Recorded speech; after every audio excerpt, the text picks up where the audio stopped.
Seems like bailing you out of trouble's getting to be a lifetime job for me. There wouldn't be no trouble except for that king shit cup. All I wanted was something to eat. But the man kept pushing, sir. Well, you did some pushing of your own, John. They drew first blood, not me. Look, Johnny. Let me come in and get you the hell out of there. They drew first blood.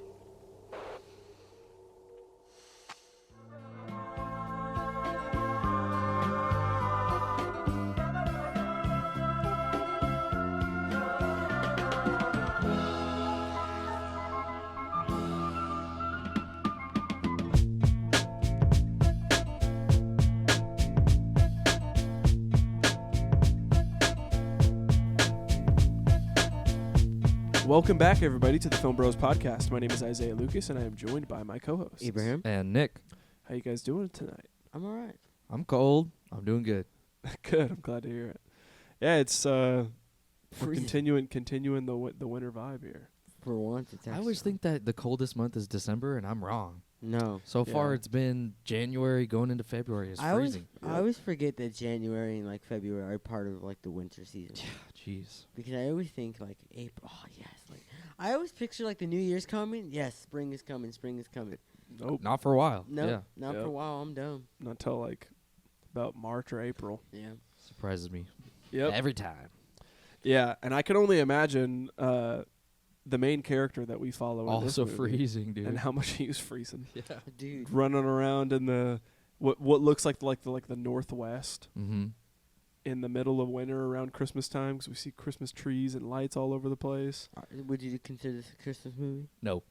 No, This is definitely 100%. What Christmas is in it? I wouldn't consider it a Christmas movie. I had the argument that originally if Die Hard is considered a Christmas movie, then so is this. But then I watched Die Hard, and it has much more to do with Christmas. This has zero to do with Christmas. Yeah, it has much more to do with Christmas than people give it credit for. This one, it just takes place during It just that time. takes. Yeah. You only see Christmas for like 5 seconds. Yeah. Yeah. Yeah, but with that being said, we're talking about a movie that is incredibly influential not only to me but also to my dad. And my dad wanted to be this guy whenever he was a kid, and grew up loving these movies and showed them to me whenever I was a kid, and I grew up loving them too. And of course, we're talking about First Blood. This is the first entry in the Rambo series, and would also be like a big catalyst for like what 80s action movies would become later down the line. And it kind of sucks because this movie actually has like a really good story to it. And we would only see that later on in the 80s as action movies started to come out, that they would just get more and more cheesy and more about the action and how jacked the guy could look versus like actually having a good story. Do you guys? There's an 80s movie precisely. You said just action. I think it was called Death Wish. And they made like Gosh. 8 or 9 of them. That sounds so familiar. It's Is an it about old like white cars or guy. no? That's Death Proof. Oh, that's what I'm thinking. It's of. about some old white guy. He's like a detective. I think, and that's what it reminds me of. And my dad loved those movies, and he was like, "Oh, look, about the action, like you said." Yeah. And I feel like that's why he loved First Blood, Yeah. because my dad loves Rambo. Yeah. Funnily enough. Just like your dad, like my dad loves Rambo.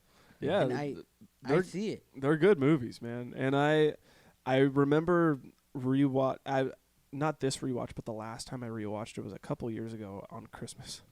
And I remember watching it and just being like, man, I forgot like the story that's actually here and just how good the actual story is, because I'm not going to lie to you, as a kid, I loved Flew over your watching that. It flew over my head, but I also returned to like Rambo 2 and 3 because those were more action oriented, and I got to see John Rambo sneaking around in the woods and like killing people with bow and arrows and stabbing people and like being all stealthy and blending in with like mud on the wall and like all this stuff, and thinking that was like the coolest thing ever. And I was more into wanting to see that and like the huge big action portion pieces of it rather than the story. Mm-hmm. And when I last rewatched it, I actually attached to the story and was like, oh, this is actually like, there's really something here actually. And it's, all about this guy that comes home so disillusioned with his service with the country, and he's come home to people calling him baby killer and being totally spit on and just not appreciated for his efforts in the war, and then also comes to find out that like all of his friends that he had in the army are now dead. He quite literally has nobody left in his life. Gosh, that's gotta be just traumatic. Yeah. Oh, God. And we followed this guy and eventually just watch him break. Mm-hmm. Yeah. And I think it's almost akin to like a story like Joker, where with literally one bad day. Yeah, where we watch this guy just break down and what the consequences of that are essentially. And this being in the vein of like the consequences of war and what the effects of PTSD are and stuff like that. But we come to find out that John Rambo is like this just ultimate killing machine. He is a machine made to kill, literally. Manufactured by the United States of America. Yeah. And I think there's a bigger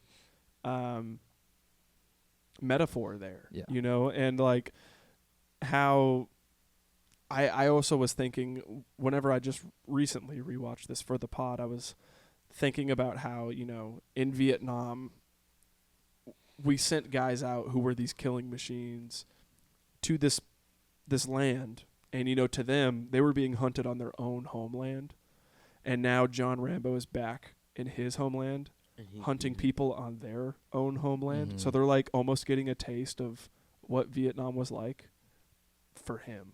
Yeah. Like now he's inflicting all of whatever atrocities he may have saw or took place in Vietnam on American citizens. All guerrilla warfare tactics. Yeah. And it's a great movie. I had a lot of fun rewatching it, and I still think it holds up incredibly well. And I'm interested to see what you guys think about it, because this is your guys' first watch, which is crazy to me. It was my first watch, and definitely I'm upset that I saw the last Rambo over this one first. I can't believe it. 100% this is 100% better than the last one. Yeah. Watch this one more. Don't watch the last one. You don't even have to watch the last one. It sucks that bad. Yeah. Yeah, it's not good. Yeah. I watched it in theaters.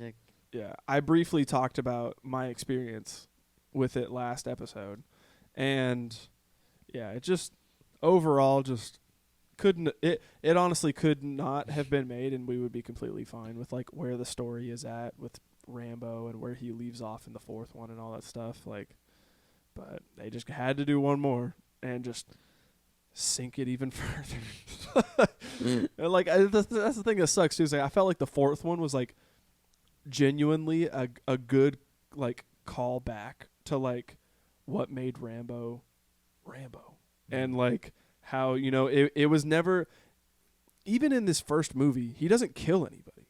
No, like there's no actual shots of him actually killing someone. Yeah, I was surprised to hear that the body count in this is literally one, and it was an accident. Yeah, whenever it happens, and in the fourth movie, he even like the only time he ever participates in any sort of killing is to protect others, and the fourth one like keeps that same motif, and at the end of it, you like understand that like this is kind of who this character is. He only ever wanted to protect people, and like it's such a good end to the character. And then they bring in Last Blood. Oh no, my daughter got kidnapped by the cartel. We gotta go to get her. We gotta go to Sinaloa and get her back. Like it's just, man, sucks. Yeah, terrible. I hate that it was made. It sucks. I would honestly, how you're saying about Last Blood, you should watch The Last Blood. I went into First Blood kind of expecting a movie similar to that, like a movie that is just schlocky action of the 80s, like nothing really too special or too much into the characters. Like I really was not expecting much at all. I was expecting cheesy. I was expecting very cheesy. Yes, And I was too. And that's not what I got. No, I left the movie like genuinely enjoying it. I Yeah. really enjoyed the story of John Rambo and just the stuff he goes through. I feel like he's justified. Yeah. It's hard for me to look at his situation and be like, yeah, the cops deserved it. Like, Yeah. it sucks, but it's so true. You know, it's really, you know, they put themselves in that situation. Yeah. Gosh, I liked it. Yeah. That's all I got to say. I'm really, really glad All right. I watched it. All right. Well, before we get any further, I'll go ahead and give a brief synopsis. Film follows a Vietnam veteran named John Rambo who comes to this area of America in search for one of his last remaining comrades that he had in the military, and comes to find out that man died of cancer. And whenever he finds that out, he recognizes he's the last one of his company left, and ultimately has no one left in this world. He doesn't have any sort of family. He doesn't have anybody that would know him, take care of him, or anything like that, and starts to wander and drift into this small little town called Hope. And whenever he wanders in, stumbles across a sheriff who doesn't like the looks of him, thinks he's going to be trouble, so ships him on out, and they start to have this conflict with one another. Tensions rise, and he ends up escaping from custody and going on the run and just inflicting chaos on this tiny little town that he originally had no intention of doing anything. Zero. But this cop just continues to push him and push him and push him. Yeah, until he's like, he even asked him, "Why are you pushing me?" He Yeah. knew, like, if you keep going, you're gonna regret it. Yeah. And we watch all of the chaos ensue, Yeah. and it's a good time. I really do enjoy it. It's a quick movie too. It's about like is. 93 minutes in total, and if you haven't seen it, go watch it. It is a good film, and I couldn't recommend it enough. So if you haven't seen it, go check it out. Currently streaming on AMC Plus. Not sure how popular that streaming platform is, but if you do have it, it's streaming there. If not, then you might have to, rent it somewhere, or maybe call your dad or Probably somebody have like it. that. They probably got it physically. Seriously. Imagine. Yeah. Yeah. Oh yeah, I got it. Here, Yeah. can borrow it. I was lucky enough to have it physically. I remember going to Best Buy one day and seeing a steelbook version of it, Said. and immediately I was like, That's I fine. need that. So I grabbed that and picked it up. But yeah, go check it out. It's a great movie if you haven't seen it. We're going to be talking about spoilers as per usual.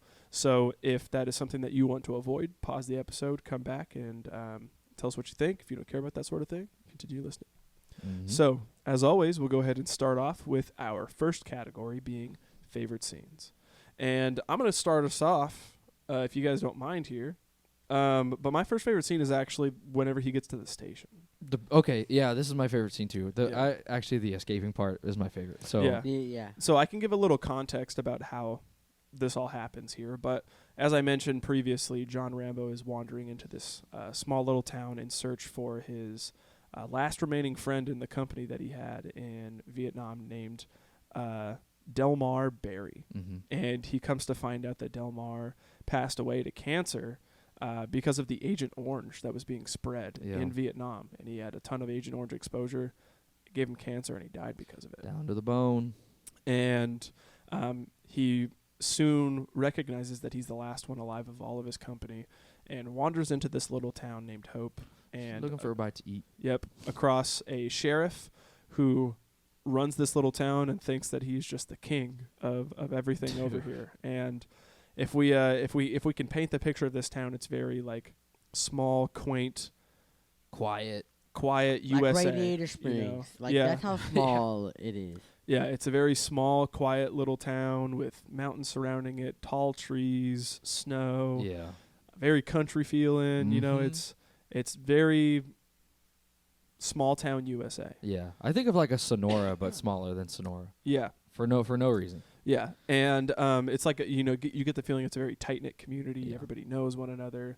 You know, Teasel is the sheriff's name. He comes out and is talking to people and all this stuff. Wring and this fool's neck, dude. all, you know, as we follow him, you know, he's getting into his car. He sees John Rambo, and just by the looks of him, Immediately. pulls him over real quick and is like, "Hey, where are you headed?" And he just kind of, John Rambo doesn't say much, and he goes, "You know, wearing the flag that you got on your jacket, wearing an American flag, his military uniform that he's Yeah. wearing, he's got long hair, he's kind of got a stubble look to him as well." He's like, "You know, you look like you're ready to cause some trouble. We don't want trouble around Yeah, here." And he you're a goes, drifter. yeah, and you know the sheriff immediately pegs this guy as a vagrant. He's only here to cause trouble, and I don't want this guy in my town. So he asks him, "Where are you headed?" And he goes, "North." And he goes, "Well, why don't you hop in? I'll give you a ride, so that, you know, I could save you a couple miles walking here." So he lets him get in the car. He drives him down to this other point. As they're driving, he asks him where is he headed specifically, and the guy says Portland. And he goes, "Portland south. You told me you're headed north." And he goes, "You know, I don't really know where it is that I'm going. Do you have some place that I can eat around here?" He says And he goes, 30 miles there's away. a diner 30 miles up the highway once you want to get up there." And he goes, "Is there some sort of law against me getting food here?" And he goes, "Yeah, me. I'm the law around here. And quite frankly, we don't like people like you. We don't like people like you around here in this town. And you're a drifter. You're only here to cause trouble. And it's my job to make sure that this town stays the way it is. It's boring here, and we like it that way. And it's my job to keep it that way." And so immediately, John Rambo was like, why are you pushing me? Like, I don't understand what's happening here. I've done nothing to you. I just want something to eat." And Teasel is not having it, drops him off at the other end of the town, and says, "You know, all right, start walking. Portland's that way. You know, hope you have a good trip, whatever." I love that he just walks back to town. I was Yeah. like, he's sticking it to him. Yeah. And, you know, immediately after he gets all the stuff, starts to walk back across the bridge. He just dropped him off. The cop is like, no way, bro. Yeah, he turns around real quick and tries to tell him, like, "Hey, what are you doing? Turn around. Turn around. Blah, blah, blah." Where do you think you you're know. going? And eventually, you know, pulls him over, flips his lights on, and is like, "All right, you're under arrest. Put your hands on the car." For nothing. Yeah. It's an unlawful arrest through and through. Yeah. He has done nothing wrong. Yeah. And so, you know, immediately he's like, "You're going to put your hands on the car," and starts reaching for his weapon, trying to intimidate John. And you know, he puts his hands on the car, spreads his legs, and he starts to frisk John. And as he's frisking him, he pulls his knife, his iconic freaking buck knife that he's got. And he's like, "What do you use this thing for, huh?" And he goes, "Hunting." And he goes, "What are you hunting with something like this?" He just goes, "Name it." That's BA right there. Yeah.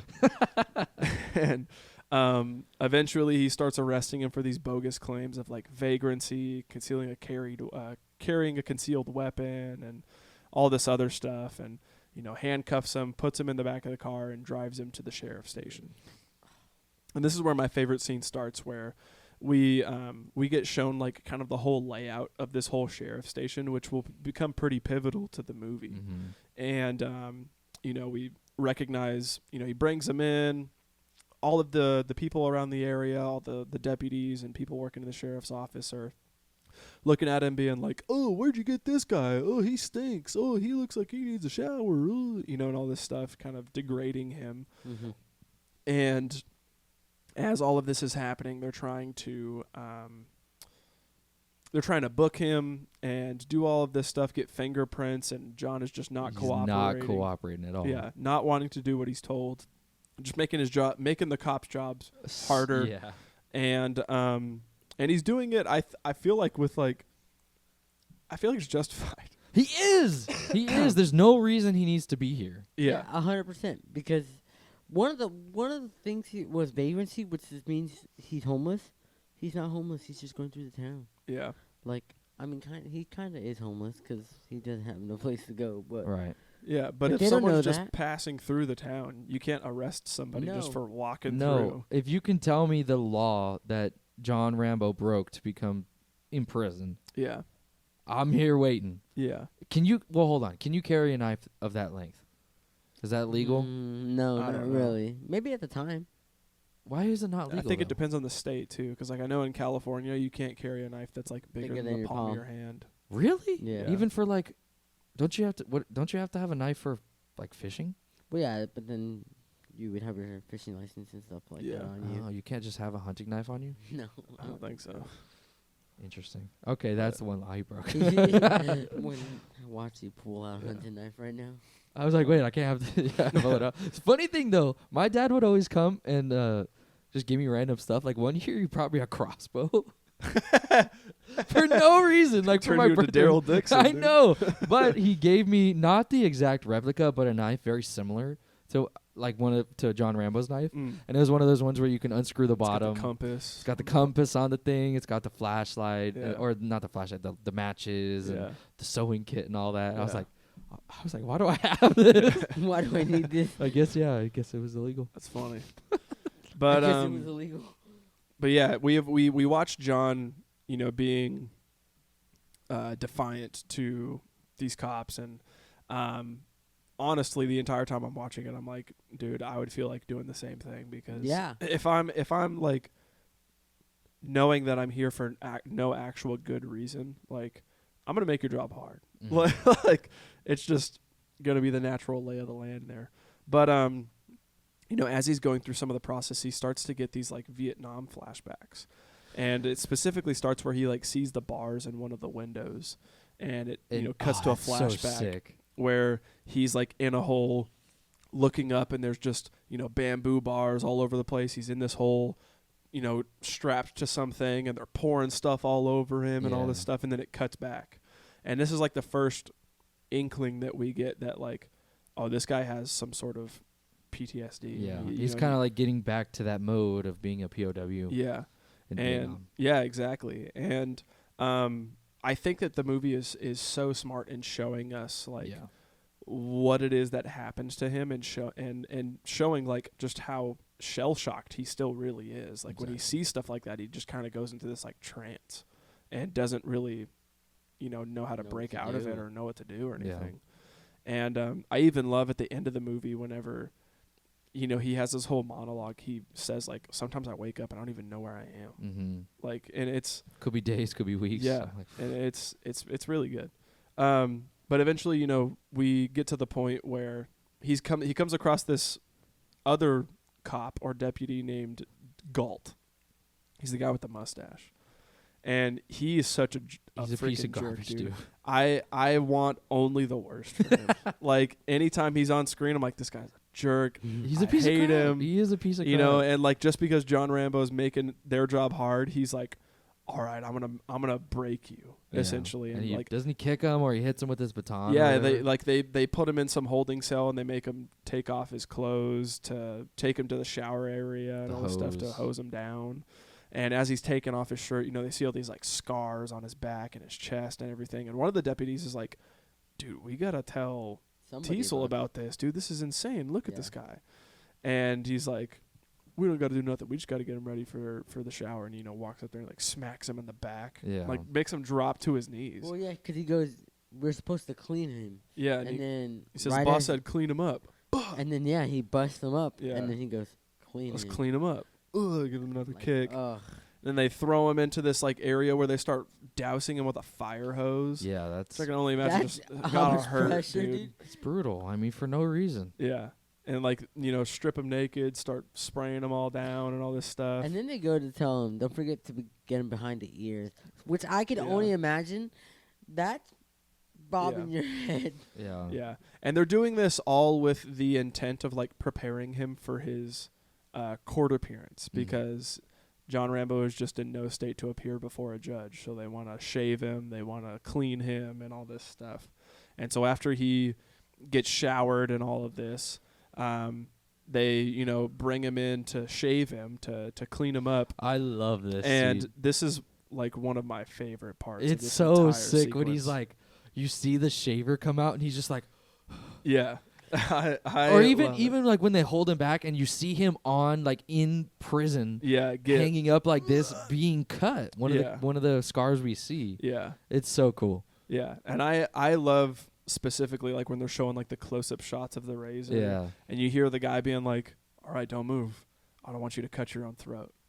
And like as John that's River's happening, he starts getting closer to him, and it's cutting to flashbacks of him getting cut, and you see him like in real life being like, "Ah," screaming. It's so cool. And then it cuts back to him just freaking out and all this stuff, and then all of a sudden he's just Fighting for his life. fighting for his life, trying to get out of there. Dude. And I love this whole scene. The where whole he's scene, just, he makes it all the way out. yeah, Dude, it is crazy. Well, because like Isaiah said, it shows the whole layout of the police station, Mhm. and it shows that he's taking note of everything as well. Mhm. yeah. So he He knows exactly where he's got to go to get out of here. exactly he knows exactly where to go.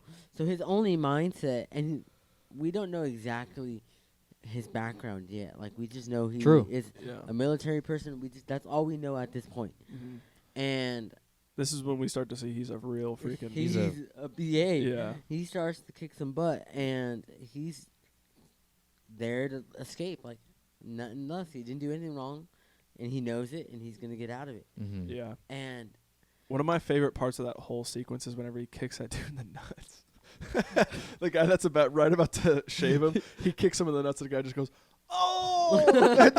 and then he just starts, Yeah. just going to town on everybody. Mhm. I a little bit fast forwarded. I thought it was crazy. I never suspected him to grab the person on the motorcycle. And just Oh, yeah, yeah. like and just GTA get- style. Okay. Dude. And this is one of the craziest. This is like my part of the favorite scene. Yeah, I love What? the whole chase The escape chase thing is too. crazy. Yeah. Oh Dude, my gosh. Dude, I had adrenaline watching that. Yeah. Yeah. I was like, dude. Dude, isn't it insane Galt going out there with the rifle and trying to shoot him with like when civilians are down there? I know, and that's what you can tell what kind of cop he is. Yeah. He is a vindictive, corrupt cop, in my Yeah. opinion. Yeah. He doesn't want no bad person. Every bad person deserves to die in his eyes. Yeah. He himself is a bad person. Yeah. Yeah. And Pot caught in the kettle black. dude, again, but then we get this like 2 or 3 minute like car chase.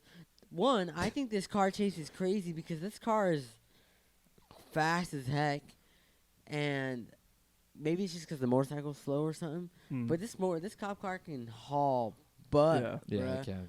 And Eh. they're like flying. They're flying. I specifically love. I just feel like every time we see a car chase in this film, it's like the cars are drifting drifting hard. like Like, crazy. Like drifting to the fact where they have to like return and go Yeah. back in. It blows. they're It's so hitting the dock. The Yeah. Doc Hudson turn Yeah. drip. Yes, dude. Like, It's so funny. It's funny, but again, it makes me feel like I low-key want to be in that moment, bro. Yeah. Like the adrenaline. Like imagine. Maybe that's why I like crazy stuff on my Instagram reels because it's like I imagine myself like getting chased by a cop, bro, and he'd be like, "Oh, bro, I gotta Yeah. go. I gotta go." Like, yeah. Yeah. And you can tell that it means something to Teasel because not only is he just following him through the streets, but he's going off roading Yeah. through the mud. And that's Yeah. something that I really enjoyed, though, because he knew it was his. He's the sheriff. He knows the city. He knew exactly where he was, and Yeah. that's something that I wanted to talk about because he was like, oh, Does he cuts him off? he cuts him off. yeah, he does. And I thought he was stupid. He was like, dude, I saw it and I was like, dude, why did you turn on your sirens? You could have rammed him or something. Yeah. But we get this crazy part, and it's just so good. Yeah, I even love too where he's going off road and then like his whole car falls down the Dude. Yeah, mountain. it flips. I was like, Which I read was unintentional. was it real? It, Yeah, it kind was- of felt like it was that. not scripted. Because when he goes up there, it almost seems like he just should stop. Yeah. But the whole car is like, Yeah, I was like- I read it was unintentional. was he actually in the car or is it a No, stunt? it was a stunt driver okay. that was in there. But the director, whenever he saw it, was like, "Wait, I actually really like that. So let's get homeboy that's playing Teasel crawl into the car, and then we'll get a shot of you crawling out That's of it, sick. you know, and all that stuff." It was it was genuinely cool because you get now we already kind of know Teasel, but now we get to see his involvement in this case and how he's not letting his this whole thing is his ego being in check. Yeah. Yeah. Like he's like, am I really gonna let this guy break out of prison and then escape us? Yeah. Heck no. Yeah. In my little town. Yeah, like, this is my job. This is my town. I'm gonna protect it. Yep. Up until he crashes and crawls out and is like Rambo, I know you could. Or I don't Yeah. even think. Does he know his name by now? I don't think No, he does. I don't think He he just does. says, "I know you can hear me. Yeah. You can't go anymore. Yeah. You're finished. You're finished." Yeah. No, they know his name because they took his dog tags inside. Oh, They said, yeah, "Buddy, you're here, right. fellas, They said old Harry here's a yeah, soldier. yeah, You're right, yeah. you're right, you're right. Yeah. So they know his name. Yeah. And this is actually where we find his background. Yeah. He's Because- It's Because- it's not until Homeboy falls out of the helicopter. Yeah. It's after that when they are on the ridge. Yes. Or it's Yeah. either when they're on the ridge or when they're down. When the they're down there. Yeah. Yeah. Which is honestly probably my next favorite scene, Go for it. which is the helicopter Yeah. sequence. Holy dude. Incredible tension. Yeah. so definitely. much tension. Literally on the side of a cliff, hanging. He, I know what he do. Well, first Yeah. off, can we talk before we get there? Can we talk about like this movie also sets up like in how incredibly resourceful John Yeah. Rambo is. Oh yeah. Where like, he's like looking for things he can use to, help him survive. He finds that piece of like rotten canvas and like cuts it into this like makeshift poncho to like put over himself and grabs twine and like, laugh. cuts him, like pulls it over himself. Well, it's got to and- be cold. You see him breathing out. No, his- yeah, he literally falls off the motorcycle and he goes like this. Yeah, and he's goes cold. I and know it. and Yeah. shivers. And like you said, he's super resourceful, and I would have never thought that. And when he opens the truck, we see that abandoned truck. He opens the door and looks in there, and like you can hear him go like, like. I was like, what the heck is he getting mad for? Like, what were you gonna use something in the truck for? There's nothing that I would have thought you could have used it for. Hey, there's anything. And then he sees that rotten canvas, and I'm like, oh shoot, he's gonna make something out of it. Makes a little Yeah. poncho. And like as I said, he makes his poncho. Yeah. And I laughed because he kind of looked like a. Yeah, it looked a little like funky on him. Yeah. It kind of looked like a Roblox character that has Like a super broad shoulder. Yes, yeah. You're just sitting there. Yeah. But it also reminded me of Nacho Libre when Yeah. because of the rope thing. Yeah. And that's what made me kind of laugh. But we get this tension. He now is struggling in this mountain to find somewhere to hide. They know they're looking for him, and it's about to storm. Yeah, he's got everything Yeah. against him pretty much. He's got bloodhounds coming after him. The cops are relentless, dude. I was really kind of surprised at how quick the cops were making it behind John Rambo. I was like, this dude, what's the fool's name? Teasel. Teasel. I was like, he's a bigger guy. There's no way he's making it up that mountain, and yet Yeah. he's right behind He's him right behind the him. whole way. I was very surprised. But the part that I wanted to get at is he's finally climbing up this mountain, and he gets to a part where he has to almost bare hand free climb, rock Dude, climb. Don't you love the way they show the cliff? It It's is- because it doesn't it's- look very impressive at the beginning. then I mean, they- you see him and they pan down, and I was just like, Yeah. it's huge. Yeah. It's freaking like I would be scared. Yeah. So he is doing this all freehand, no support, Yeah. no nothing. That's wild. And he only does it because he's like, it's either these hounds and everybody get me, or I try Or I try to survive. climb this freaking, to scale this mountain. Yeah. So he gets Yeah. up there. He's probably, I want to say, like 65-75% of the way. And we hear this chopper come out of nowhere. And we get this guy who we don't like. I think I wrote in His my name's note. Galt. Yeah, it's Galt. freaking Galt. You see his They- like bloody face stuff. He's all Mm-hmm. he's all punched up. And he is just frustrated. He's supposed to call the sheriff and be like, all right, we We found him. spotted him. But no, he wants to take matters in his own hand. It's like, all right, hold the chopper steady. Let me I'm gonna take a kill shot. this guy. And the guy in the chopper was like, wait, we're supposed to call it in. And Galt goes, you keep it here or I'm going to kill you. Like, Yeah. threatens it. Yeah, he's And like then garbage. you see him shooting at Rambo while he's hanging there. Dude, right? and the bullets are so close. So close. Yeah. And Oh, dude. he doesn't know what to do.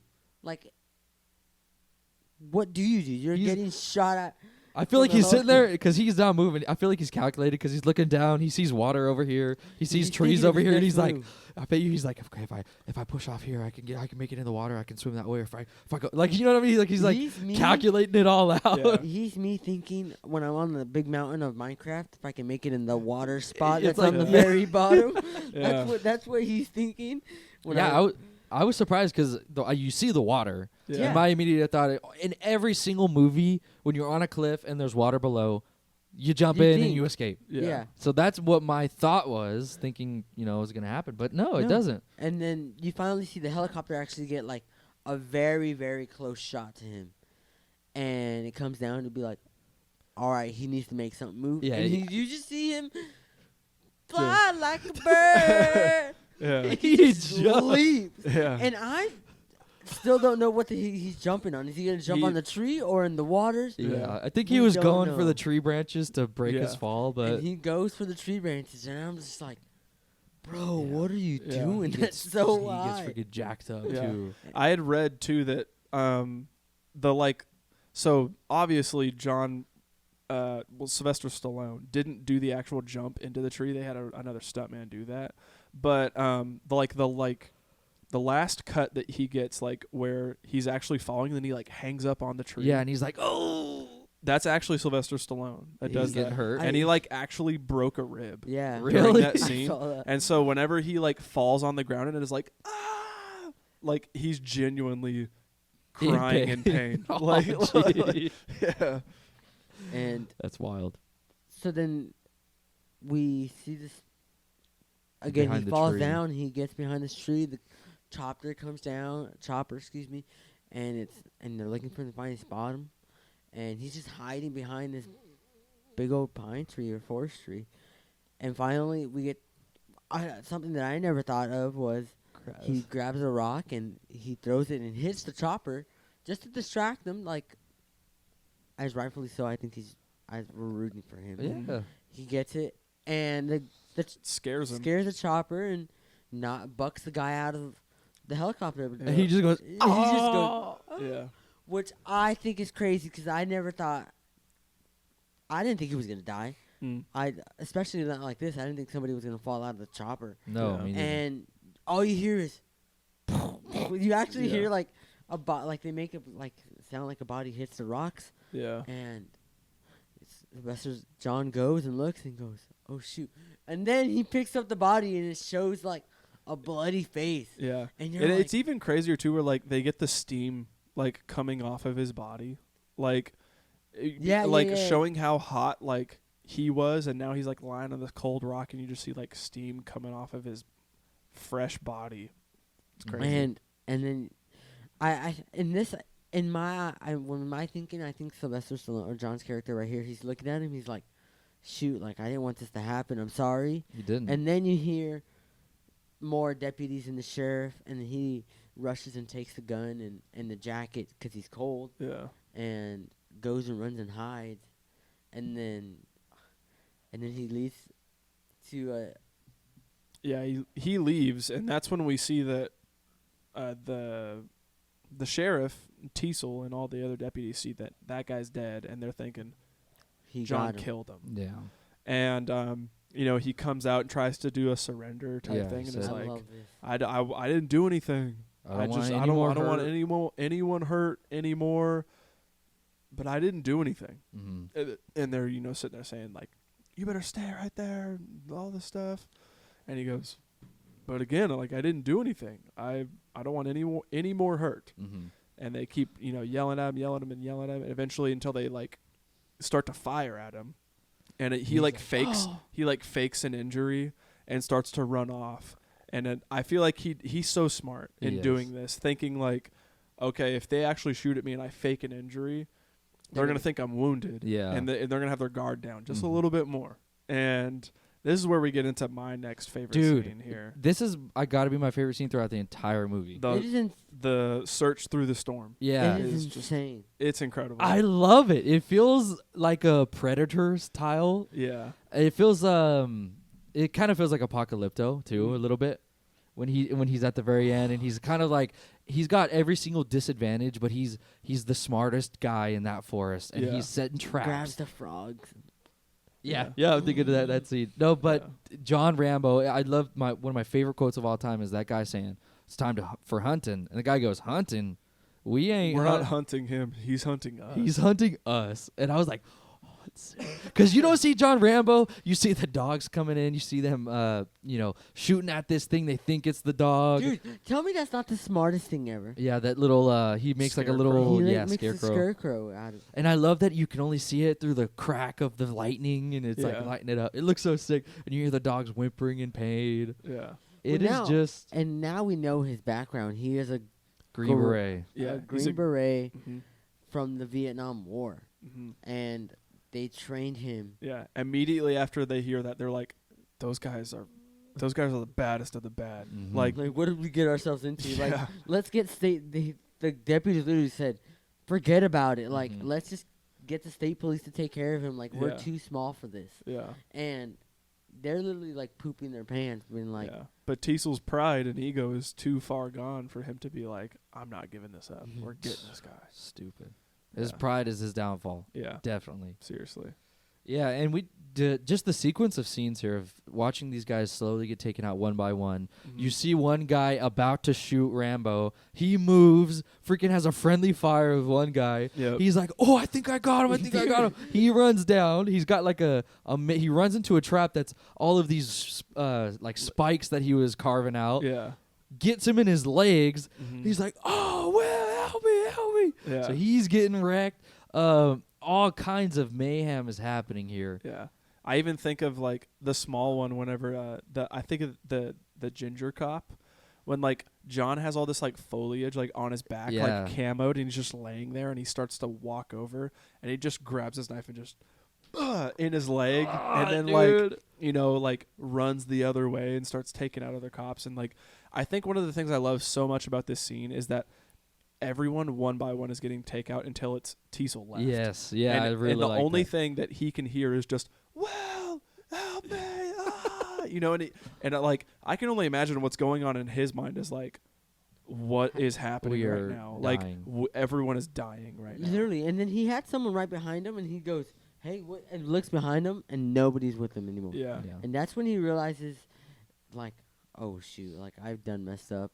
We've done messed up. Like, what's my next step? Yeah. And I love whenever John finally confronts Teasel and he's like hiding like in some like bushes or some trees or something like that, and he starts to walk and he like pins him up against the thing and puts the knife like up to his throat.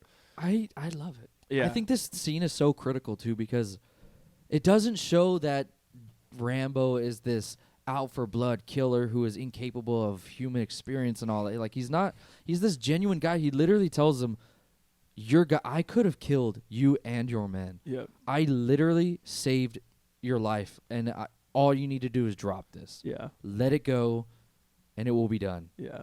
That's all you have to do. Your men are not dead. Yeah. And it just gives him this sense of humanity, this sense of like, I'm in total control here. Yeah. I even love that line in that piece where he says, "In town, you're the law. Out here, it's me." Yeah. Yeah. I loved it. It was so. And his like, his demeanor changes. He goes like, oh, shoot, like, Yeah. He starts not- crying. he's not He makes messing Teasel around. cry. And ultimately, I feel like that's even better than watching him die. Is like watching him recognize that like he's failed and that he shouldn't have messed with this guy, and he Right. got him to like sit on his butt and cry for a little bit. Yeah. Like That's crazy to think, man. I made a grown man cry just by. Yeah, just by scaring him. Like it quite literally could have like pissed his pants. Yeah. I wish he did. That would have been so funny. Yeah, but yeah, that whole sequence is just so good. Yeah, absolutely thriller of a scene, man. Yeah. I love this, the turn of power. Yeah. It's no longer them, it's him. Yeah. This is his forest now. Yeah. And it's so good. Yeah. But it does not stop him, No. the sheriff, the deputy, from going against him. No. And not now at it's all. bigger. Yeah, now they're getting state troopers involved. Yep. And eventually National Guard and all this Mhm. stuff. And only thing that people around the area are being told is that there's a crazed man out in the woods somewhere and he's Mhm. killing everyone. Yeah, it's complete. The narrative is completely shifted into negative light for Yeah. Rambo, Yeah. which is unfortunate. Yeah. But from here, my next favorite scene actually isn't until a little into the end of the movie. So Okay. unless we got any favorite scenes from there. I just wanted to talk about how smart he is. Yeah. He ends up going and finding like a cave or some sort. Yeah, it's like this old mine shaft. Right. That's what I was gonna say. I thought it was a old mine shaft, and he's just trying to survive, of course. And his tactics are so smart. He's trying to navigate through this mine shaft, and he needs a torch. And he realizes that he has that canvas on him. Yeah. And starts ripping pieces off and makes a torch out of it. Yeah. And originally he uses his knife too at first. Like he uses pieces of his knife and dips it in like the kerosene he finds and lights it on fire, and then finds a stick, wraps it all up, and then uses that and puts the fire out on his knife so he can use it. Yeah. Yeah. He's so smart, and it just goes to show that he can survive off of anything. In any condition. Exactly what the Colonel said. Yeah. Yeah, he's trained to ignore pain, ignore weather. I was like, I also wanted to say I jumped. There's a jump scare was when the rats showed up. Yeah, that's when I was not expecting that, but I also jumped when he like threw one. I didn't expect him to. Yeah, because they start clawing at him and biting on him, and he starts. Yeah. I wasn't expecting him to react, and that made me jump. And I was like, "Bro, what the heck is this?" Like, yeah. So I just wanted to talk about that cave. It's just he could do anything and anything, and it just amazed me. Yeah. As a kid, when I would watch that part, I always thought that piece was so cool. Like, you know, like being in a cave and like the only source of light being the torch and like trying to navigate it and escape it. Dude. And then I think now, and I'm like, I'm so claustrophobic. Yeah, I'd die. I would be freaking out. Yeah. Like I would be in there being like, I'm dead. I'm gonna die in here. I'd be holding the torch, and if I see something, the slightest thing move, dude, I'm freaking out. Like, and you have like no idea where you're going. You don't have any idea if there's an exit. Mm-hmm. That's us. It is playing just Minecraft, going plainly, deeply into the dark. Yep. With hope in your heart. It blows my mind. Yeah. But eventually, after He some things take place, he ends up making it out and back onto, you know, the road and into the town of Hope again. Dude, I can't. The way he steals the truck is crazy. It's sick. I did like that. Yeah. Yeah. Jumps on the top, hops in. What's your name? Robert A. something. He goes, all right, Robert A. I'm gonna need you to hop out of this truck right now. Get out. Kicks him out. Yeah. And he's what I think he says, what are you carrying? And he goes, M60s, bro. Yeah. He's got an M60 in the back. Yep. Something crazy. Yep. And another chase. Yeah, he commandeers that truck, freaking plows through those barricade lines and all that stuff and crushes those cop cars. I was so curious. I was like, dude, why did he drive into the gas station? That didn't make any sense to me. I was like, what is his plan? Like, is he a horrible driver? I thought he just skipped town. But he wasn't done. No. He wasn't done. He had a plan the whole time. Yep. And I had seen him get out, and you see the gun. He dismounts it, and he gets all the ammo with it. And I was like, what is he gonna do?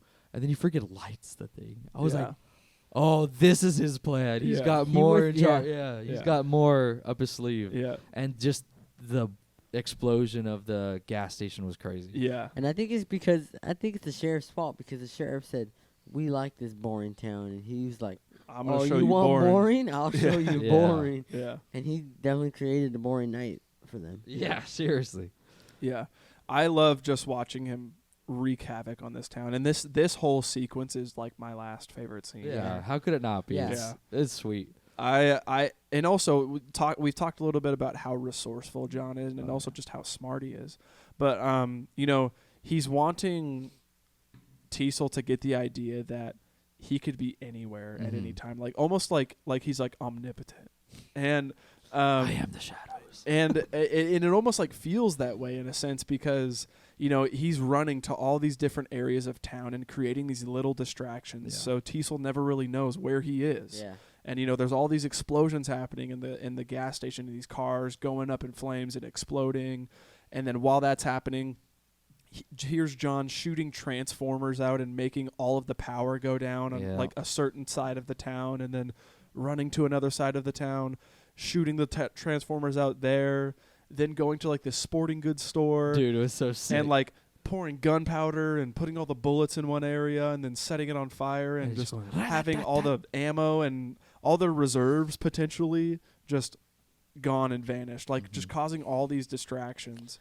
And Teasel is just on the top of the sheriff station, just looking at everything that's going on and watching his beautiful little town that he has just go to crap, you know? If only he would let him get a burger. Yeah, Like- that's really it. Yeah, dude just wanted a quarter pounder, bro. Double quarter. Double quarter pounder. Yeah. Or maybe he just wanted some, like, some country potatoes, bro. Something like that. Mm. But Something. eventually Rambo makes his way into the sheriff's station after he's like shot out all the windows and like all the lights and everything in there and just again wreaked havoc everywhere. And I love this shot of like when he goes in and it's just his silhouette like holding the M60. Yeah, he looks. And he's just kind of like walking in and listening to see if Teasel's anywhere and he can hear him kind of He knows where he's at. Yeah. And I wrote specifically Rambo's playing Siege with Teasel. Yeah, He's got the vert strats. And you know, he like through the floor. Yeah. Goes through the floor and like, you know, shoots his feet out. It makes him fall through that little like skylight. Yeah. I feel like he shot him. I know. Did he? Yeah, he did. He like shot his feet and his legs. Okay. Did he kill him though? Is my main question It after looks leaving. like it because he falls. No, Like he at the took a end shot. at the end Teasel's being put into an ambulance. I know, but I didn't. I thought as he died. Like I kind of The way, yeah, I kind of wanted him to die too. As bad as that sounds, it's not like he just deserved it. Like I just felt like this is deserved what it you. from the This beginning. is the payment for your actions. Like Mhm. you literally did all of this. You Yeah. didn't listen to him, and now this is your payment. Yeah. Mhm. So I figured he'd be close to death, or Yeah. at least dead or close to it. Who do you think would win in a fight? Do you think John McCain or McClane or Rambo would win? Ooh, interesting. John McCain, a real POW, Sorry. or John Rambo, a fake POW. I don't know. I don't know much about John McCain's story, and like how he was held captive. John McClane from what? From Die Hard. Yeah, from Die Hard. Oh, I thought you meant John McCain, like No, the he's talking vice about, president, No. like No, the former vice president. No. He's talking about Die Hard guy. Die Hard. John Die Hard? McClane. Die Hard or Rambo? Yeah. Or I Die pick Hard. Rambo. You think Rambo would win? Yeah, I pick Rambo. Yeah, I think so too. Yeah, I think so. But if it's an office building, maybe John McClane's got the one out. John Maybe. McCain. I thought you said John McCain, and I was like, that's the former vice president. Whenever George Bush was in office, I think. Was he a POW? Yes, that's why I was like, I don't know his story. No way. Yes, he was POW. That's why I was like, because I was like, That's why I knew what he was going for though. that's why I was like, that's a deep cut. Like I didn't, I didn't know that. I didn't know. Yeah. No, I was like, okay. We talked about Die Hard. I know he's going for Die Hard because it's Okay. got that same vibe of a guy. kind of- 100%. It has. It does, Yeah. but in a different setting. But the last thing that I love about this whole sequence is eventually whenever Colonel Troutman, you know, infiltrates the sheriff's station and Yeah. starts to talk to Rambo for the first time one-on-one after, you know, they've been communicating through radio.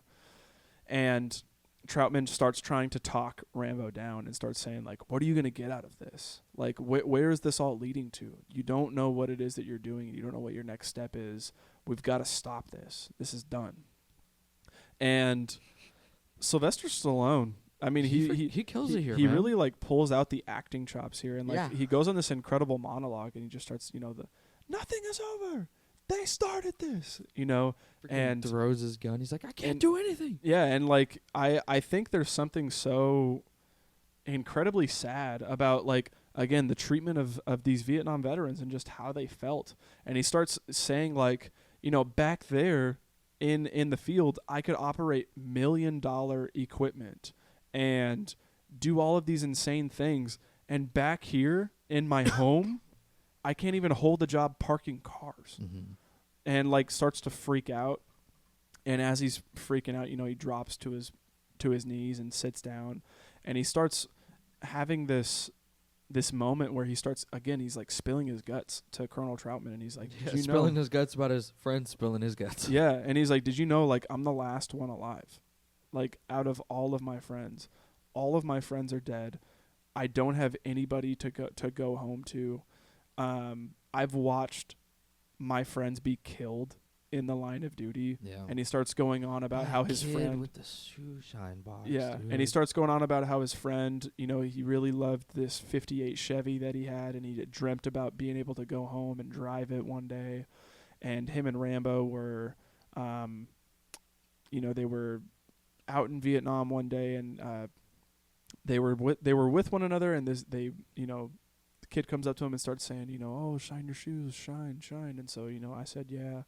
And right as he's about to sit down and shine our shoes, the box is wired, and he opens up the box and it explodes. Oh, dude, And he, as he's doing this, Sylvester Stallone is just like crying and sobbing all over the place, and like he starts saying like, like all of a sudden this thing blows up and my friend is all over me. I'm trying to pull his insides back in, and I keep telling him, I can't find your legs.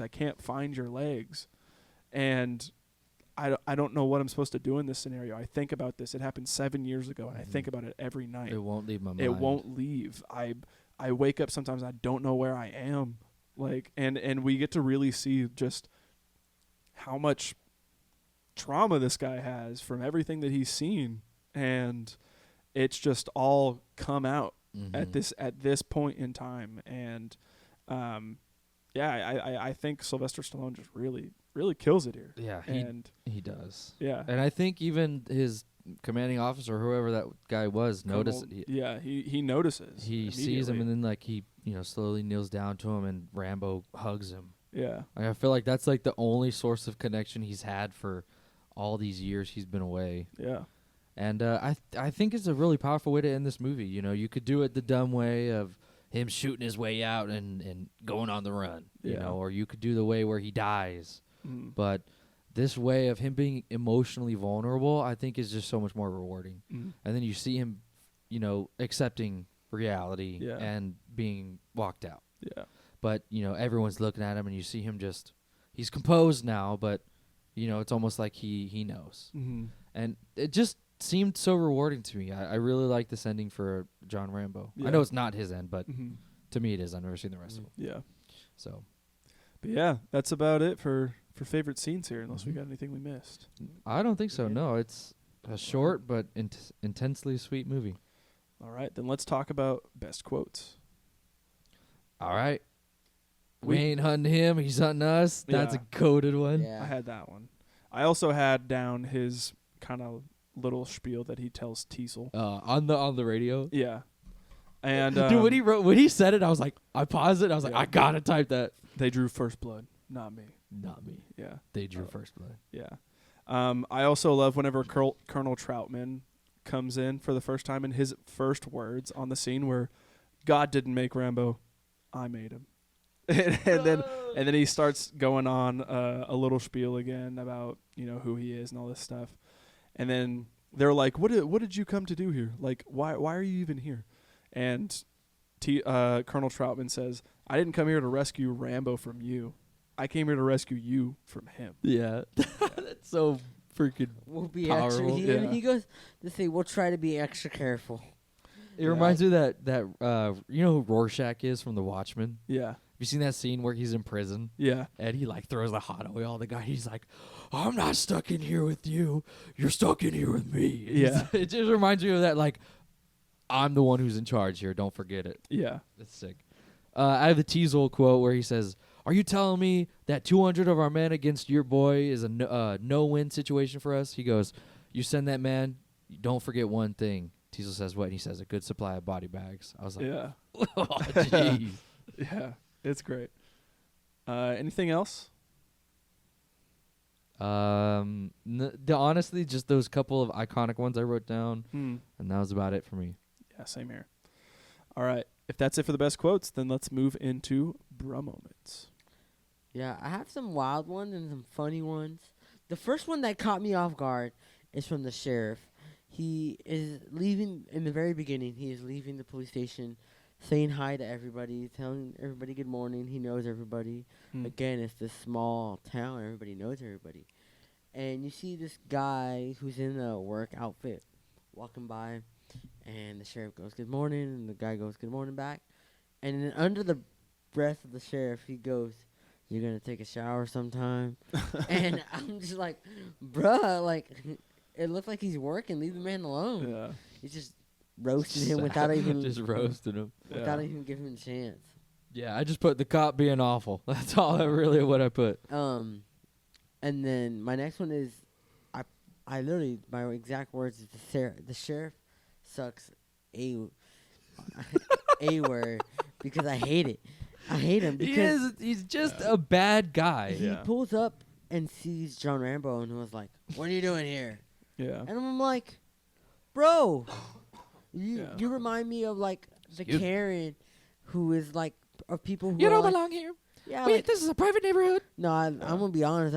I love seeing people getting mad when you're recording on the sidewalk, Mhm. and people are like, "You can't record here." Literally can't. That's literally the cop. Yeah. The cop is like the guys walking on the sidewalk saying, "No, you can't walk here, bruh.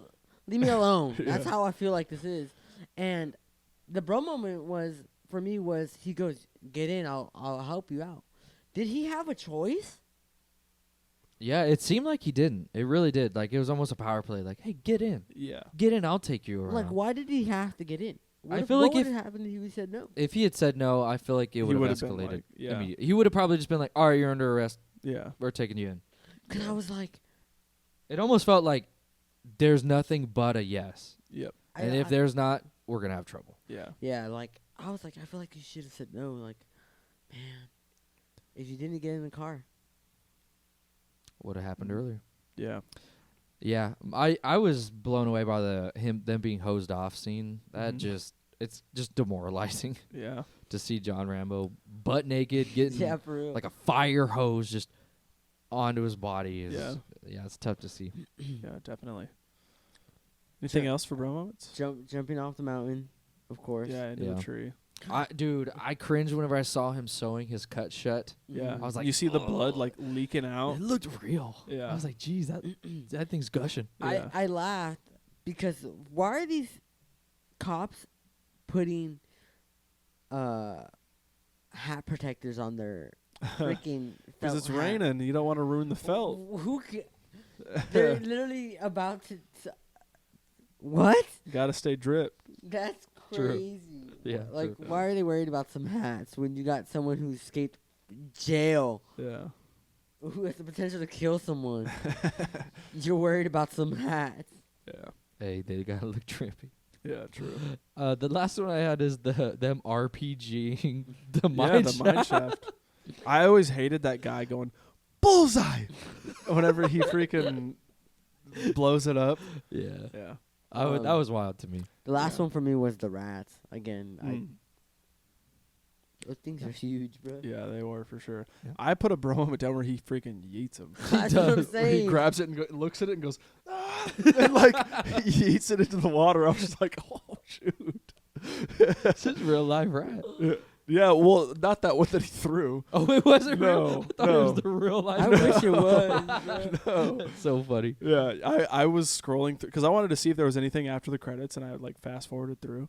And there was a part where they had a boar handler, a dog handler, and then they called it a rat wrangler. Really? Yeah, I thought that was funny. Oh, okay. Any other bro moments here? No.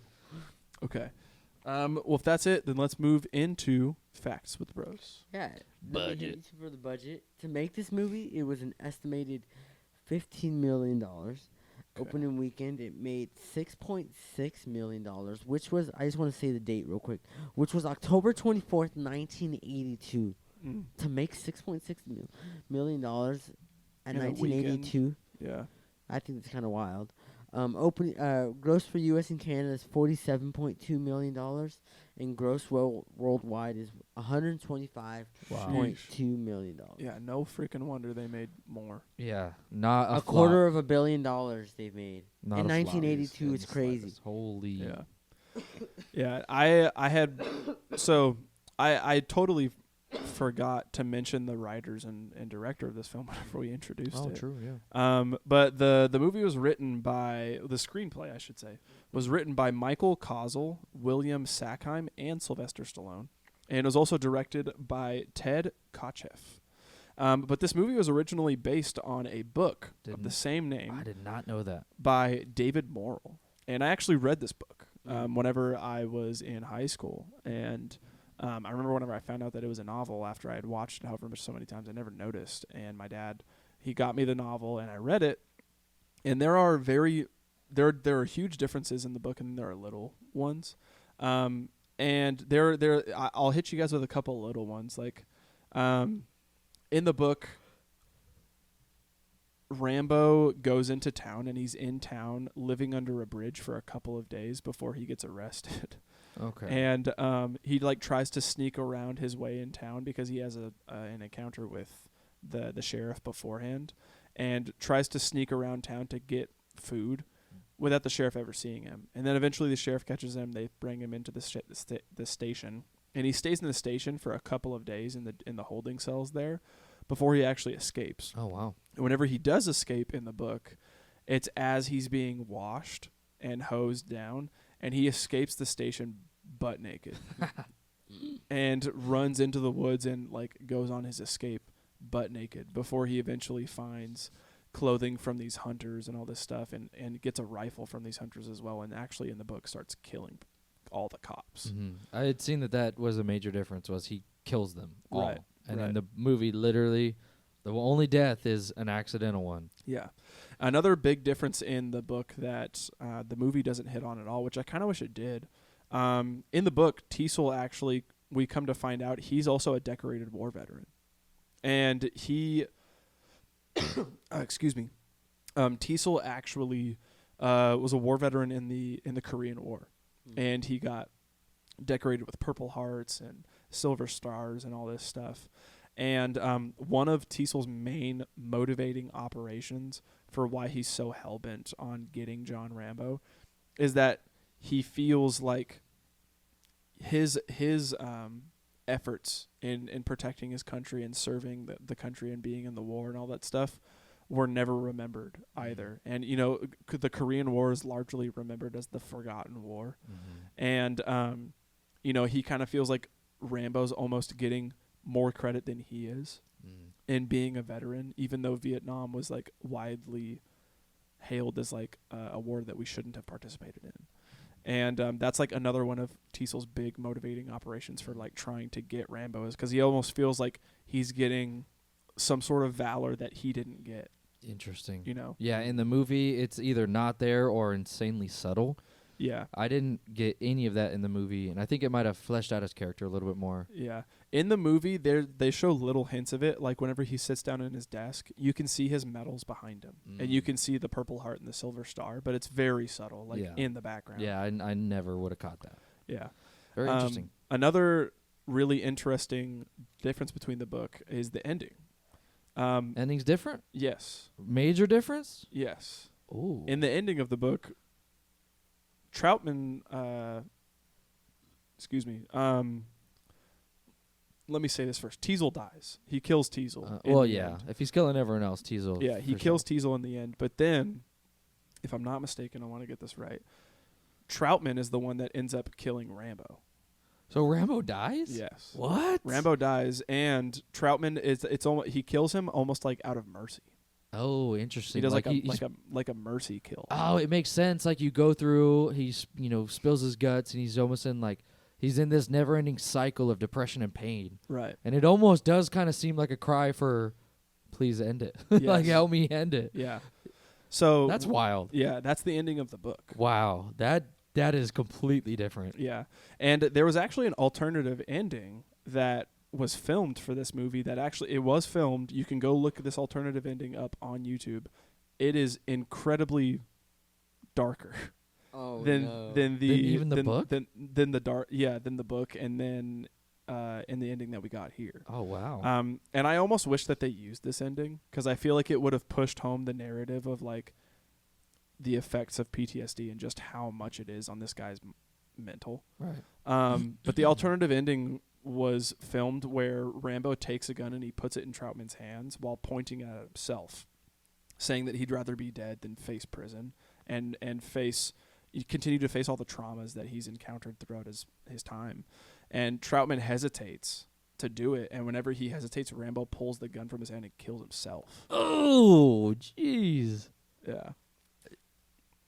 Dang. Yeah. No more sequels, though. Yeah. No more money Yeah, makers, no though. more Yeah. money makers for real. Yeah. But that's the alternative ending, and I kind of Wow. wish that they did it that way. Yeah. It would have just pushed home that narrative just even further. Yeah. That like he just can't freaking handle this. More anti-war than Hacksaw. Yeah. Yeah, I think so. But that's not the ending we got, unfortunately. Okay. I had read that Dan Morell, the author of the book, says that he prefers the film over his novel. Yeah, that's pretty crazy. That is Usually wild. we see the opposite. That Yeah. like, the author is always like, "Oh, it ruined my movie or my book or, my story," all that stuff. Yeah. Interesting. I thought that was wild. Interesting. What about you, Abe? Anything? Oh yeah, sorry. I was looking up the alternative ending because I kind of wanted to see it. It's So on YouTube. You can find it. I found it right now, and I was just about to watch it. So this one I kind of thought was kind of wild, and I kind of feel like this happens to a lot of movies, not just this one. So that's why I thought it was interesting. This is during the filming of the movie, a truck used to store 50 or something firearms imported from Canada was stolen, and the contents of the truck was all stolen. Oh, wow. Wow. While filming, huh? I feel like Loki, not even just firearms. I feel like almost anything people are stealing from like the movie just to be like keep memorabilia, because one, people are like, dude, I was in the movie. Mhm. Like you want to prove that like. So I feel like that happens often, but I feel like I just wanted to point this one up because, I mean, firearms is a big deal. Like, Oh, yeah. and this is kind of crazy. Yeah. Interesting. Yeah. Another one here that I thought was pretty interesting. I never knew this, but apparently a rough cut of the film before we got the actual theatrical cut here was about 3 hours long. Oh, my goodness. And Sylvester Stallone and his agent claimed that the film was so bad that it made them sick.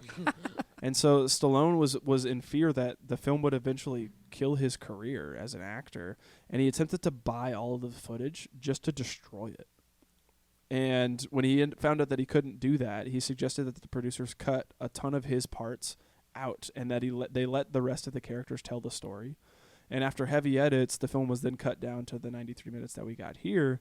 And not only did we get the movie that we have, but we also set a precedent for future action movies down the line, hitting that like 90-minute mark and making all the action happen, at the forefront of the movie. Yeah, I was you say the 90 mark, and like movies like this was, because this movie, without even watching it, I had told you it reminded me of the movie Walking Tall. And you had said like it kind of like takes inspiration off of it, and I actually see it. So it was kind of cool. It was kind of cool to see that the 90 mark, and then what you mean by the action and all that, because I see it in Walking Tall, and seeing it here was pretty cool. Yeah.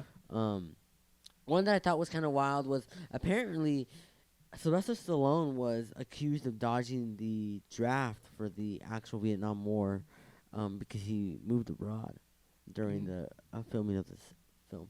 Oh. Interesting. Following the release of the film, he moved, and that's what caused him to dodge the draft. Oh, wow.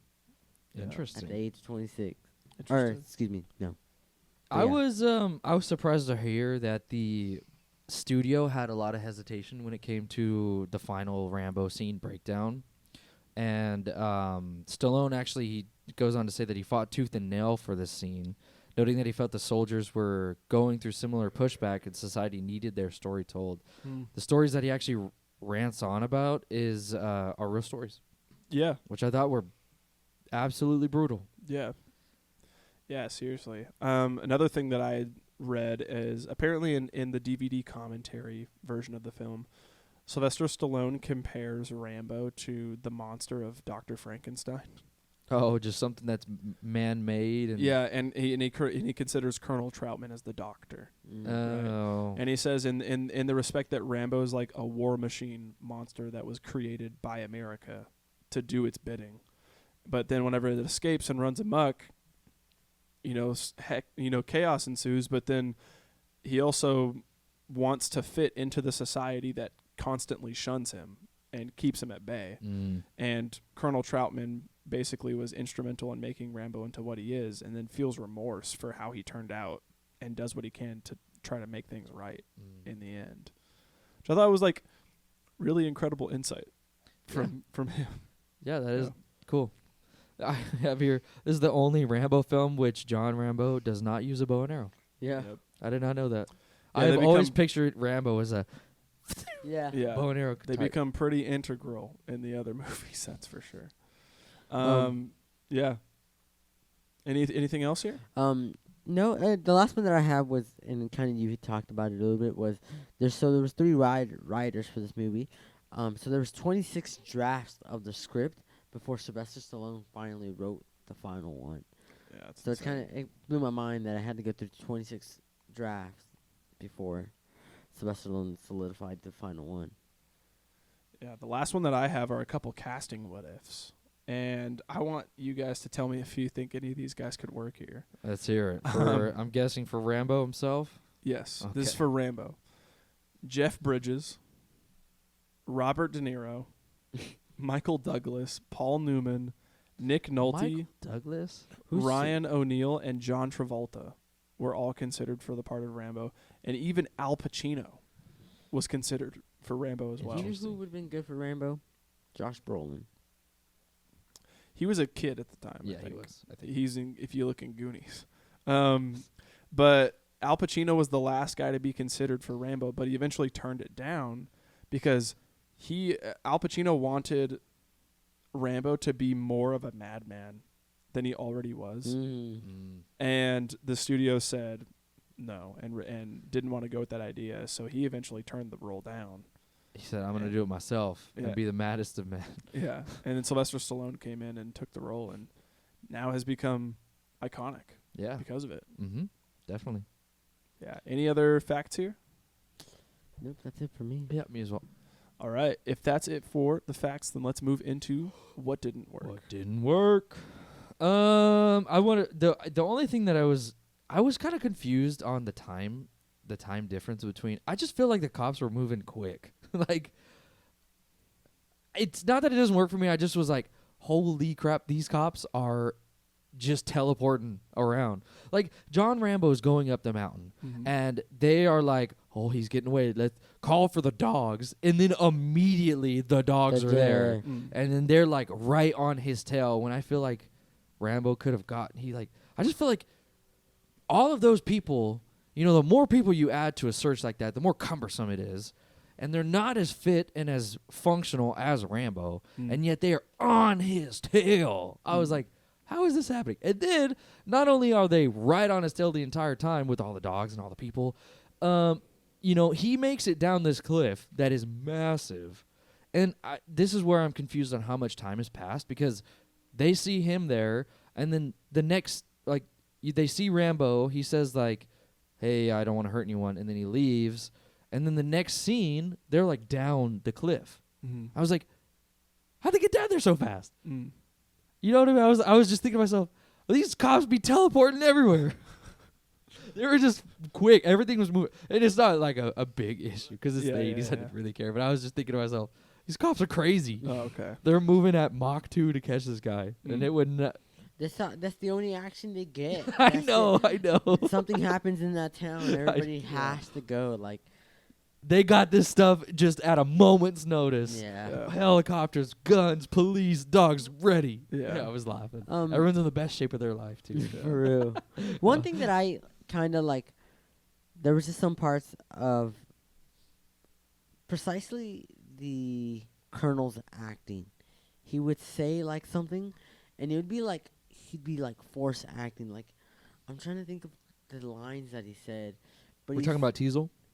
Or no, the Colonel oh gosh, fool's name. Troutman. Yes, Troutman. Troutman. You don't like Troutman? I didn't like his acting. The way like it just sounded like forced. I'll have to show you guys, and it made me laugh.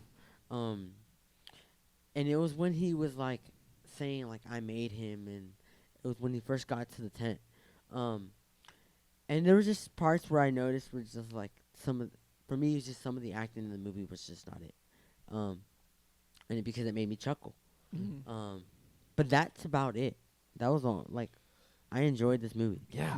I really had the most minor of things to talk about. There's nothing that wrong. Yeah. Like I said, there's only the things that made me chuckle. I blew past, but I'm gonna mention them. Yeah, gotta mention them just to say something. Yeah. But that was it for me. Okay. I have one thing, and it's one of these things where I'm kind of like, I just wish that they did this. I think that the movie is great as it is, but I think it could have been better had they dived a little deeper into Teasel. Yeah. And shown that, he is also this decorated war veteran who has been in this forgotten war, and that he has some sort of, resentment towards Rambo because of this. Yeah. And I think it would have introduced this moral gray area a little bit with his character, and it would have shown that oh, maybe I should be sympathizing with this guy a little bit because he is even gone through what it is that Rambo has gone through. Right. And he's got a part of Rambo in him. He's got exactly. He has a piece of him in him, and maybe it's not tapped to the full potential that Rambo is, but it's there. I think that could have been really interesting. Mm-hmm. And they do it in the book, and I kind of wish that was portrayed here in the film as well. Yeah. But yeah, that's about it. Yeah, as it stands now, Teasel is kind of this. I mean, you're just built to hate him. Yes. He is this overconfident, over-prideful guy who just constantly is making the wrong decisions, and it's really easy for us to be like, yeah, you deserve what you get. Whereas I think, adding that more depth to his character could be, you could almost be like, yeah, he deserves it, but I feel for him, and then when you see that last altercation, you're like, these are two broken people together, and it just sucks how it goes about that way, but it's true. Yeah. So it could be a little bit more dynamic than what we got. Yeah. That'd be cool. But that's about it for me as well. Yeah. That's really it. All right. If that's it, then what did work? I think here the freaking action was sick. The action is incredible It because was so cool. it is action that we don't really see, because I feel like most action that we see in movies is always like a car chase or a robbery. And now it's completely out of this world, out of the realm of possibility. Mm-hmm. It feels like with First Blood, this could all happen. Oh yeah. You 100%. could survive jumping into that tree and taking the fall. Mm-hmm. You could survive, doing some of the stunts that happen here and going through all this. And it just goes to show that action doesn't need to be launching a car into space. Yeah. And dragging a vault around with two cars, it just goes to show that it doesn't need to be as crazy and off the freaking wall as it is now. Mm-hmm. To make it good, right? And that's why the John Wick movies are so freaking good. I know. This was it really reminded me of John Wick too, especially that scene of him in the jungle just taking people out left and right. Yeah, with anything like a pencil. Yeah. You know, it's like those movies. Those movies have a hold on a lot of us right now. Yeah, John Wick, 4 movies, and I don't think any of them are really a miss. None of them are bad. Yeah, not a single one. Which blows my mind. Yeah. And it's one of those movies that just continues to get better every time that they put a movie out. Yeah. Yeah. And it's because it's unique and it's, I think, achievable. Yeah. If you're someone as dedicated as both Rambo and Keanu. Yeah. Yeah. I also have to say, alongside the good writing and character development and action sequences, I also think that the score is awesome. I knew you'd bring it up. The use of horns, and there's something very familiar about it to me, obviously because I grew up with it, but the score kind of hits on these, it feels like military-ish, because of the horns. It almost feels like taps a little bit to me. But there's something about it that also feels like melancholy, and I don't know. I love the score. Mm-hmm. It's probably because it's tinted with nostalgia because of my dad, but it hits for me. Yeah, score it definitely adds to the movie. For me, is I really enjoyed I guess the story. I think I'm gonna say the story because I just love that we followed someone who is nothing and then becomes like, I hate to say he's nothing here, but he becomes this great thing for the city. Mm-hmm. Like, the City of Hope is forever gonna know the name John Rambo, Yeah. Easily. and nobody knew John Rambo before this. Mm-hmm. Like, this is bad. This is a bad situation that happened in the city. But I just love that we get to see something unfold, and it becomes great. Mm-hmm. It may be a bad great Mm-hmm. because it's great disaster and great chaos, Yeah. But I enjoyed it. I loved seeing him create chaos on Yeah. the city, Yeah. and I guess I would go to the writing Yeah. Mm-hmm. and the story for it. Yeah, I just got to mention the pacing as well. I think the pacing here is pretty solid. Mm-hmm. An hour and a half. Not bad Hour at and a all. half. It keeps you engaged. There's moments of high tension, and then there's moments where it gets a little slower, and then he gets to real high tension when he's in the cave and he gets out, and there's a lot of ambiguous scenes of like, what's he planning? What's he doing? What's gonna happen? There's this like, just a continual churning out of tension and chaos and action, and it just was a great ride. Yeah. Absolutely good pacing here. Yeah. 100% agree. Anything else for what did work? Writing, acting. Wow, I mean, what else could you ask for? A great story, great acting, great writing. Everything's good. All right. Everything's pretty solid. All right. If that's it for what did work, then who wins this movie? John Rambo, of course. Sylvester Stallone. Yeah, it's got to be Sylvester for me. Like, there's no if, ands, or whats about that because Mhm. he kills it. Mm-hmm. Yeah, he is Rambo. Yeah, First Blood, man. Yeah. All right. If he wins the movie, then what are some themes here? Mr. Bull, get the horns. Yeah, seriously. Because honestly, like, I mean, if nobody's bothering you, don't, like. This is the quintessential mind your own business movie. Seriously, This drop is it. Like, seriously let it go. If it doesn't obtain to you, Yeah. put. Yeah. Put the Like- blinders on. Yeah, this Yeah. is like pride. Don't be a chismoso. Yeah. Like, Yeah. Just drop your pride, please. I'm- Drop your ego. Yeah, I mentioned it a little bit at the beginning of the episode, but also like the consequences of war, Yeah, effects of PTSD, and essentially just the poor treatment of Vietnam veterans. yeah. And War is prison. yeah, and yeah, seeing the actual effects of all that stuff come down onto one person. Mm-hmm. Yeah. Yeah. It was very interesting take on PTSD and how that manifests into rage and chaos. Yeah, yeah, Almost like a defense mechanism, though. Mhm. Like he is this. He will never be in that position again, no matter who he has to kill to get out of it. Yeah. That was crazy. yeah. All right, That's it. all right. What are we rating this? I'll go first, and I'm giving it an 8. Okay, Absolutely solid. I'm giving it an 8 as well. all right. Great movie. I'm gonna give this one a 9. Nice. All right. I love this movie. It has a special place in my heart. I think it's an incredible one. And, yeah, I'm glad you guys liked it. Yeah, really, really enjoyed it. I enjoyed was it. surprised. I'm so glad I hate that I watched Last Blood and Yeah, me too. Because First one. it's the worst. Like, out of all of them, it's terrible. yeah, it really Yeah. is. All right. The difference. Oh my god. Yeah, there's a stark difference. I was going to say, like, even the second one, like Yeah, you were showing us images of the second one, like how gruesome it is.